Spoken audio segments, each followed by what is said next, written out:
let's start with quick introductions. Obviously, I just only introduced a very small piece of your background, but maybe if we can just go down the panel and you can tell us a little bit more about yourselves and your passions. Absolutely. Shobhit Gupta, again, part of the GM Ventures team. I am now based in Seattle, just outside of Seattle. I spent quite a few years in Michigan and then the East Coast of the US. But from an introduction perspective, as Shelly said, structural engineer, I thought engineering was going to be my career. I was going to design buildings all my life. If you look outside these windows, you see high-rise buildings. That's a lot of the work that I used to do, working with architects day in, day out, providing the engineering designs for making sure the buildings stand against the forces of nature, think natural disasters, things of that nature.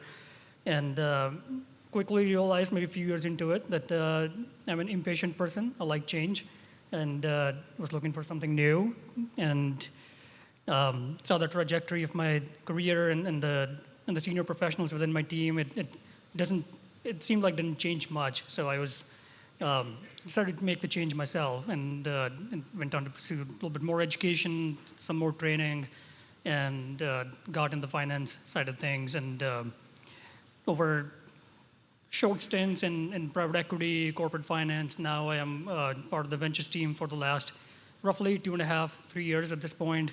And most of my job is looking for new, innovative, startup companies for strategic investment for multiple business units within GM, and making sure that the roadmap is identified between the two parties, and then also that that alignment continues to stay over the long term.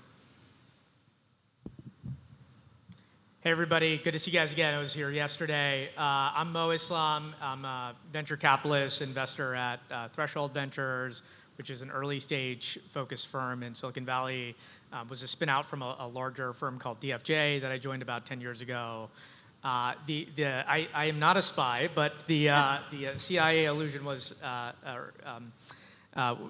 to a firm that I used to work for called Incrowd, which is sort of like a public-private partnership that was set up by the U.S. intelligence community to get access to the latest and greatest technologies that were being built that I think they sort of realized were not being done by the U.S. government or big, kind of defense contractors. So it was kind of an innovative thing that got started in 1999, and I joined the team. I was there for a number of years, like in the 2011 timeframe. So I was a technical staff member there, and then started my career as an engineer. I focus on a lot of our frontier tech investing, work across companies, everything from like metal 3D printing to 5G semiconductors to enterprise software. So pretty wide range of different types of technologies, different industries, but all at the early stage. So really focused on backing founders at seed, Series A, and so love to kind of partner with them very early on to help build their companies. Claudio, Rojas, CEO of the National Angel Capital Organization, NACO. We were established 20 years ago. As was mentioned, $1.5 billion invested into 2,000 companies. I'll breeze through my background, but I come from an entrepreneurial family, and so my heart is really in supporting Canada's entrepreneurs, and that's what inspired me to join NACO. And it's this extraordinary platform to help entrepreneurs gain access to the capital that they need in order to build the next generation of made in Canada success stories. One of my pain points, but also my passion, is ensuring that entrepreneurs can get access to local capital so that they don't have to leave to a big city or they don't have to leave to another country. And those first checks are really, really critical. Whenever I come to BC, so my family's been in BC for 30 years. My cousins, despise anyone that's from Toronto, with hopefully the exception of me. So I understand those interregional dynamics a little bit. But a couple of things. So one, by population, Canada is smaller than the population of California. So as we think about the future of the innovation economy, it's really important that we can compete globally, and so we need to be a much more interconnected country. And then as it relates to those first checks, whenever I'm on the West Coast, I think of Slack and how that first $1.5 million, not a lot of money, came from outside of Canada. And then that that company ended up moving its headquarters to the US. I love our American counterparts, but we really do need to build more made in Canada success stories for the good of our country. And so Slack, as many of you will know, became a $27.5 US billion-dollar success story when they were acquired by Salesforce. And it was a loss for BC, but I'd say it speaks to the extraordinary founders that we have here, and the opportunity that we have going ahead to make sure that those first checks come from local angel investors, because it can really shape the future of where the company goes. And those later checks will tend to come from American VC. There's deeper pools of capital, but those early checks, it's really, really important that they're local. So that's a little bit about my background. Thank you all for sharing, and we're going to talk a little bit about the impact that the angel investors can make.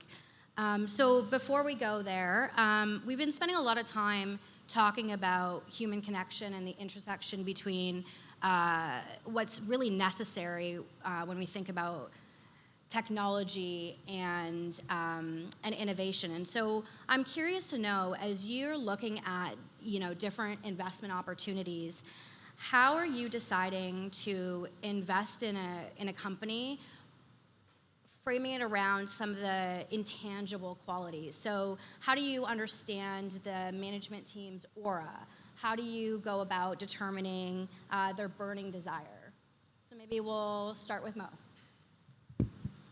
Sure, happy to talk about this. I was joking with somebody last night at the party that venture capital is really just about that founder vibes and finding the right founders.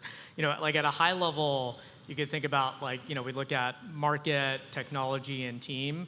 But at the early stage, we spent a lot of time with the team and thinking about, is this the right team for us to back? Just because we take a pretty concentrated approach. So we're not backing 100 companies in any one fund. It might be like 20. And so, and our best companies have been founder-led all the way through. If we think about our history, like Tesla and SpaceX and Box, and so spending a lot of time thinking about founder psychology, the sort of why are you starting this company? What's your background? What's your family background? What motivates you? It's a lot of people think about due diligence as looking at numbers or looking at code or product, but a lot of our time is spent just understanding founders and the people.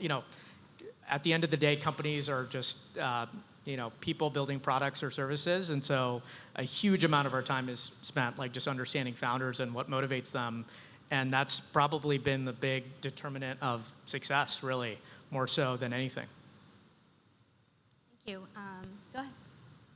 I would 100% agree, and I would add two things to that. First of all, for me, it's recognizing that the founders are the people who are taking the risk. They're the true innovators who are starting the company, left their corporate job, successful job, whatever they were doing previous to starting a company. First of all, recognizing that is really key. And then second point for us, just working at a large enterprise is then translating that what the founder's vision is, why they took this risk, why they started this company, to the internal business units within GM and helping them understand that how do you work with with a startup company. Most of these business units and the stakeholders we have, they have a lot of comfort with working with large enterprises. There's a little bit of a nature of how we minimize risk. That's not true when you work with a startup company. When you work with a founder who's on seed or Series A stage, there's still a lot of risk to be mitigated. So that starts with conversation, just making them understand that it's going to look different. It's going to be different from how you engage with other large corporates.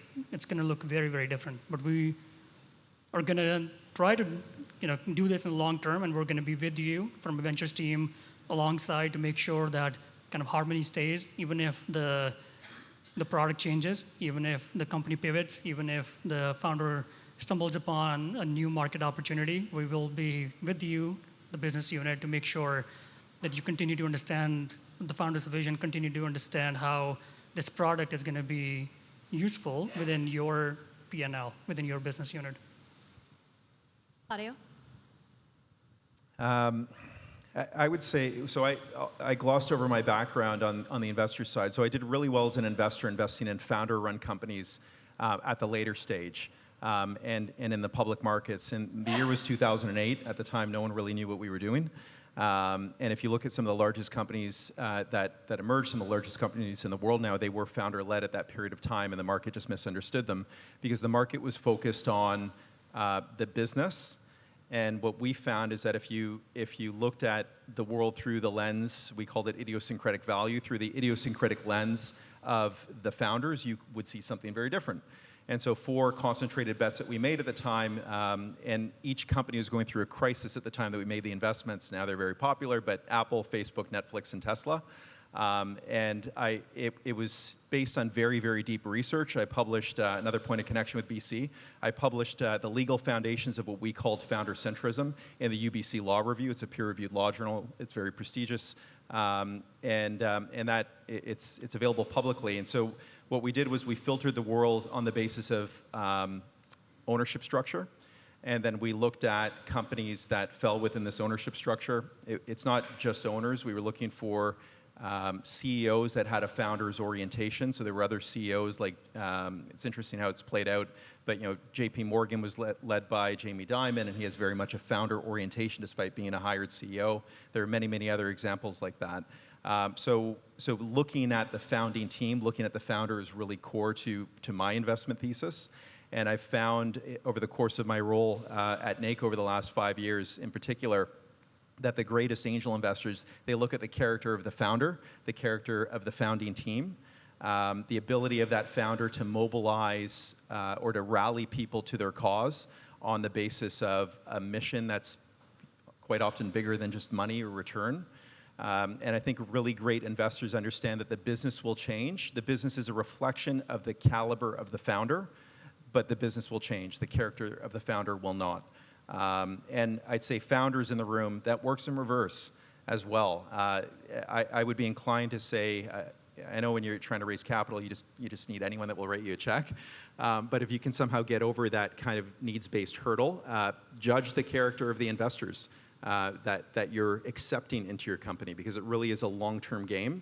And the market dynamics will change, the interest rate environment will change, your business will go through crises. You need people that are going to be in the room with you, not judging you from the outside. And so character and that I'd say authentic human connection is really, really key. No, I absolutely agree, and especially I think the topic of our panel is visionary capital, right? And so thinking about who those partners are and how they're going to grow with you is extremely important when we're looking to build very visionary companies where there could be a long horizon before we really see a lot of returns on that investment. So I guess along those lines, curious to hear, and any of you please jump in, but maybe I'll throw this over to Mo first. When we talk about kind of frontier technology and the investments into those cutting edge novel technologies, how are you assessing the balance between high risk and high reward? Yeah, no, it's a great question. It's something we kind of think about all the time, especially what stages to come in too. But with frontier tech, we've often been comfortable coming in very, very early and really taking a bet on a team. I'll give you a very specific example. There's a metal 3D printing company I work with very closely that's gone on to raise a ton of additional capital, but they have a novel way to basically print metal parts. And that was a team we got to know very well because they came out of SpaceX. And so we literally funded them based on a team and a PowerPoint without them having really built anything. And now they're working with kind of big customers after kind of years of development. So we sort of balance. We're willing to take technology or science risk and come in very early, but we balance that with getting ownership in those companies, right? Because at the end of the day, venture capital, if you look at it either from a industry perspective or even an individual fund perspective, it's driven by a power law. There's actually a great book that you guys can go read. That's literally called The Power Law. That kind of details this and has some of the luminaries from the the tech ecosystem kind of profile there, like Vinod Khosla and others, that literally talk about this, where there's like a handful of companies that will make any one fund, and really there's only so many companies in any one year that will really make the entire industry. And so it's really about getting into those companies, finding those companies, and we sort of balance risk reward, thinking about are we getting enough ownership if we're coming in really early, or if we're coming in later, is this one of the clear winners that's going to dominate the category? I just want to pick up off one thing you said. When you talk about high risk, in the US, we see the idea of investing a company off of a pitch in PowerPoint. And I feel like we don't often take those kind of risks here in Canada. So Claudio, I'm interested to hear your perspective. This is very close to my heart. In Canada, and I said this in Europe, I was in Brussels meeting with our European counterpart last week, and it was enlightening because they have a similar issue. But so I think I can say now in Canada and in Europe, we don't understand the relationship between risk and reward. And so we want to go down. Generally, there tends to be a risk aversion. Some people say it's culture. Some people say it's structural. Whatever it is, the future of Canada's economy hangs in the balance. And if we don't understand at all levels, including government, that relationship between risk and reward, if we don't take the appropriate level of risks, we're going to be left behind. And I love this line. I think it's gender neutral, but it works better the way that it's been quoted. How does a rich man become poor? Gradually, then suddenly. And when I think about that, I think about how does a wealthy country become poor? Well, gradually and then suddenly. And so there's an urgency. I don't see the urgency right now. Whether we're rich or poor 20 years from now requires certain risks now, and I'm not seeing that. So I find that very concerning. And it's not just at the level of individual investors. There is a Bay Street culture, you could call it, or a suit culture in Canada that tends to ask founders too soon what their revenue is. It drives me nuts. Maybe in this high interest rate environment, maybe it's a prudent path, but just generally, it's too early. And what I love about the American ethos, and America was a startup. America just runs in the history of the country. I've done a lot of thinking about the Canadian dream. I popularized that term, and the American dream. And I won't go too long here, but America was a startup at all levels of society. America understands the risk-reward relationship. I experienced this as a founder. I got really good advice when I was in the entrepreneur world of don't waste your time on Canada. Win American customers and Canada will follow. That was true 25 years ago. I'm glad I got that advice. We won America, and when we did, the Canadian market followed. And what I found breaking into the consumer market in the US, it really gave me a pulse for the mindset. It's a mindset at all levels of society that if you are solving a big problem, if you have a great product, you deserve to succeed. And it wasn't 10x. We saw 1,000x differential between the Canadian environment and the American environment, even when Canada was inclined to follow America. And I hear that from founders all the time, that America it has this reward ethos for solving big problems. And Americans generally tend to believe in excellence. And in Canada, you'll hear this from Harley from Shopify, we tend to have tall poppy syndrome. We don't like to believe that anyone's better than us. And that's something that needs to change. Some people are capable of extraordinary things, and to the extent that we can identify them and rally around them, we're all better off. Absolutely. And I would love to hear your thoughts as well, Shobhit, because you're coming from like the strategic point of view, so still American, but maybe give us your thoughts, and then we'll wrap up with one other question. Sure. We're a little bit different compared to the early investments that Threshold and at NACO that they would make. We typically invest at A and B stages of the companies. We have done at seed also, but then we have done C, D, E, F, bunch of different letter grade investment rounds. But we typically like to see some POCs done, some product that exists that can be tested, whether within GM environment or with a third-party testing, or has been deployed at some other customer that can provide some results to us in a significant kind of manner. So when we're working with the business units, we are asking them to kind of take a bet for long term because the automotive sourcing cycles are super long. Automotive and defense shares this kind of DNA among themselves where if you think about individual minerals, pick a periodic table, we probably use every single element on the periodic table that goes in our end product in the car, steel, aluminum, copper, magnesium, rare earth magnets, everything in some form or fashion probably goes in the car. And the grades of those materials, minerals we use are probably the highest. Automotive and defense, again, share the same DNA. To achieve those grades, to achieve those certifications takes time. It takes a lot of iteration. It takes a lot of validation. And that just in itself, makes for a longer road for the startups to kind of get the first customer, the first revenue, the first, proof point in the market. And what we are striving for by working at kind of A and B stages with the companies is that if we can open up our resources, R&D, engineering, purchasing, or supply chain, or tiered network, or dealers, then and help them commercialize, then GM hopefully can be their first customer. We can write them the first commercial agreement, the first purchase order, the first supply agreement, and help the company kind of grow from at that point on from a revenue perspective, and less so from an investment perspective. Okay, thank you. I'll ask you one more question, even though I had lots of others. Let's do some crystal ball predictions. Okay, 1 minute, so this will be rapid fire. What are you most excited about in the next 5 to 10 years?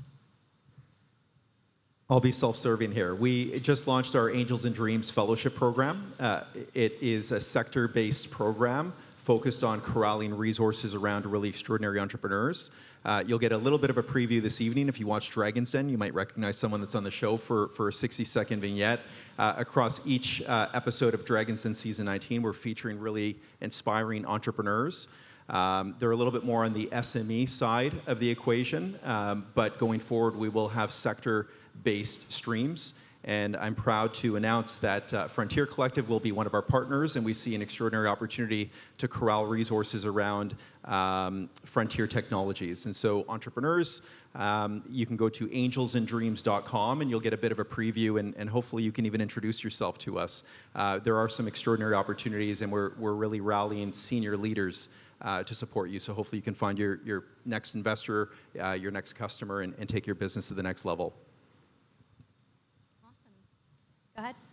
I'll give you a nerdy answer. Don't check out, stay with me for a second. I come from engineering background. What I'm excited about is the applications of AI within computational engineering. So what that means to me is, for example, advanced design, iterations, whether you design for crash testing of a car, whether you design for wind tunnel testing, whether you design for different kind of products, all of those have a lot of computations that are run on large hardware on-prem or on-premise or cloud infrastructure, and it consumes billions and billions of CPU hours. That translates into cost and energy. And AI has a lot of role to play there in terms of speeding up those iterations, the product design, the next, cutting down on the time of, what the input an engineer puts in versus what the output you get. You can probably cut down a lot of steps in between the iteration cycles to get to an end product sooner and faster, freeing up the engineering resources to focus on the kind of the next design phase than just going through the motions of finding that product over a long period of time. Thank you. Over to you, Mo. We spent a bunch of time yesterday talking about various applications of AI, and useful to hear that perspective as well. I would say one that feels like very near term to me is autonomous vehicles. Like we had invested years ago into this company called Zoox that was bought by Amazon, and it felt like we were just too early. At the time, like we were like 5-10 years too early. But now, at least in San Francisco, we have like Waymos sort of everywhere, and I use Waymo now more than I do Uber or Lyft in San Francisco, which is kind of nuts. And it's amazing. There's actually no safety driver anymore, and it's going to come here. It's going to come to other cities as well. we're the kind of hype cycle. We kind of went through that whole sort of thing with autonomous vehicles, and now it finally feels real, where the technology can provide real value to people on a day-to-day basis. And I think like our kids won't have to drive. I actually do believe that. I think they may want to drive, and at least in the U.S., it's almost like ingrained in America to want to own a car and drive a car, but I don't think they'll have to if they live in a dense urban area, which is pretty amazing. Like technology providing real value to people like on a day-to-day basis, that's what it, when we get to that point, that feels like fulfilling to me. I love Waymo. I took it in Scottsdale, but I can promise you we will not get it here because we got Uber like yesterday. Might take longer here. Yeah. For the unions, I think, are a little bit stronger here. All right. Well, I guess that's a wrap. Thank you so much.